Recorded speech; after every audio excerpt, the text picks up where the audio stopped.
જય હિન્દ જય ભારત। સ્વાગત છે તમારું ગુજરાત સરકારી હબ ચેનલ પર। આજના વિડીયોમાં આપણે ખેડૂત મિત્રો માટે વાત કરીશું, જેમાં ખેડૂત ગોડાઉન સહાય યોજના આપવામાં આવે છે, જેની લાસ્ટ ડેટ છે 31/1/2026। આ યોજના હેઠળ સરકાર ખેડૂતોને પોતાના ખેતર પાસે અથવા ગામમાં ગોડાઉન બનાવવા માટે નાણાકીય સહાય આપે છે। આનો મુખ્ય હેતુ એ છે કે પાકને સુરક્ષિત રાખવો, બજારમાં જે સમયે સારો ભાવ મળે તે સમયે વેચાણ કરવું અને નુકસાન ટાળવું। આ જે યોજના છે તે દ્વારા પાક બગડતો નથી।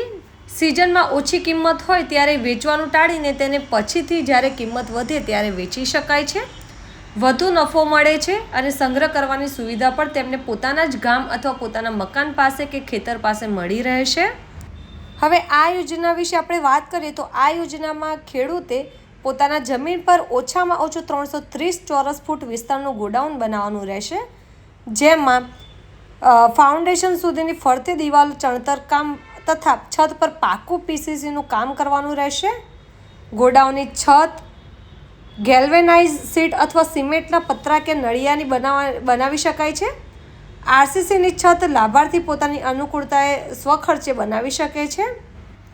આ જે યોજના છે તેમાં 2 ફૂટથી વધુ ઊંડાઈ તેમજ જમીનથી વધુમાં વધુ 2 ફૂટ ઊંચાઈ સુધી પ્લિન્થ બનાવવાનું રહેશે। ગોડાઉનની છતની મધ્ય મોભની ઊંચાઈ પ્લિન્થથી 12 સુધીના લેવલ હોવી જોઈએ। ગોડાઉનમાં ઓછામાં ઓછો 1 દરવાજો અને 1 બારી હોવી ફરજિયાત છે। કુલ 300 ચોરસ ફૂટ કરતાં ઓછું બાંધકામ હશે તો આ સહાય મળવાપાત્ર રહેશે નહીં। આ યોજનાનો મુખ્ય હેતુ છે કે કૃષિ પેદાશોના યોગ્ય બજાર ભાવ મળે ત્યારે વેચાણ કરી શકે તે માટે ઉત્પાદિત કૃષિ પેદાશોની સંગ્રહ વ્યવસ્થા ઊભી કરવાની છે। આ યોજનામાં કુલ ખર્ચના 50% અથવા 1,02,000 માંથી કોઈ પણ જે પણ રકમ ઓછી હશે તે મળવાપાત્ર રહેશે। આ યોજનાનો લાભ રાજ્યના તમામ ખેડૂતોને મળવાપાત્ર રહેશે।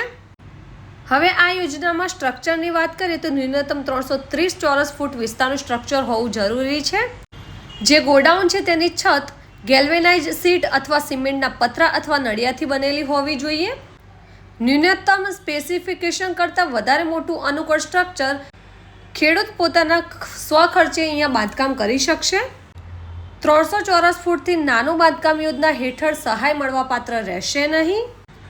આ યોજનામાં ડોક્યુમેન્ટ્સની આપણે વાત કરીએ તો અરજદારનું આધાર કાર્ડ, જો ખેડૂત સંયુક્ત ખાતેદાર હોય તો બાંહેધરી પત્ર, ગોડાઉન બાંધકામ સંબંધિત આધાર પુરાવા, અરજદારના 8A અને 7/12ના ઉતારાની નકલ, જો કોઈ ખેડૂત મિત્ર દિવ્યાંગ હોય તો તેમનું સિવિલ સુપ્રિન્ટેન્ડન્ટનું પ્રમાણપત્ર, જો કોઈ ખેડૂતને કાસ્ટ સર્ટિફિકેટ લાગુ પડતું હોય તો તે, અરજદારના બેંક પાસબુકની પ્રથમ પાનાની નકલ અને અરજદારનું રાશન કાર્ડ, આટલા ડોક્યુમેન્ટ્સ હોવા જરૂરી છે।